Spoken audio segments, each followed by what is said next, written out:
دل کے روزے کے بعد زبان کا روزہ بھی ضروری ہے، اور زبان کے روزے میں اپنے آپ کو خاص طور پر ایسی چیزوں سے روکنا کہ جو روزہ خراب کرنے والی ہوں۔ ابن مسعود کہتے ہیں کہ سب سے زیادہ اگر کسی چیز کو قید رکھنا چاہیے تو وہ زبان ہے۔ جیسے مجرم ہوتے ہیں نا، چور ڈاکو وغیرہ، یا دوسروں کے مال چرانے والے اور عزتیں چرانے والے، تو ان کی سزا کیا ہوتی ہے؟ ان کو پکڑ لیا جاتا ہے اور ان کو قید کر دیا جاتا ہے۔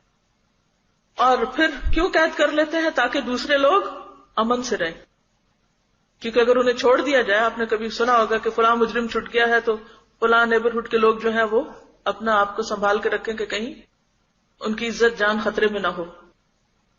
تو ابن مسعود کہتے ہیں کہ سب سے زیادہ جس مجرم کو قید رکھنے کی ضرورت ہے وہ انسان کی اپنی زبان ہے، کیونکہ یہ سب سے زیادہ دوسروں کی عزت پہ حملہ کرنے والی اور سب سے زیادہ خود ہمیں نقصان پہنچانے والی۔ ایک دن حضرت ابوبکر رضی اللہ تعالیٰ عنہ کو دیکھا کہ وہ اپنی زبان کو پکڑ پکڑ کے ڈانٹ رہے تھے، تو انہوں نے کہا کہ یہ میری سب سے بڑی دشمن ہے، جتنا اس نے مجھے ذلیل کیا کسی چیز نے نہیں کیا۔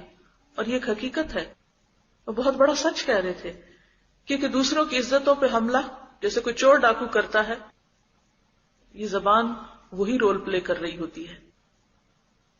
آپ دیکھیے کہ جب آپ نے فرمایا کہ لوگ اپنی زبانوں کی وجہ سے، زبانوں کی کمائی سے جہنم میں جائیں گے، تو حضرت معاذ نے بہت حیرت کا اظہار کیا۔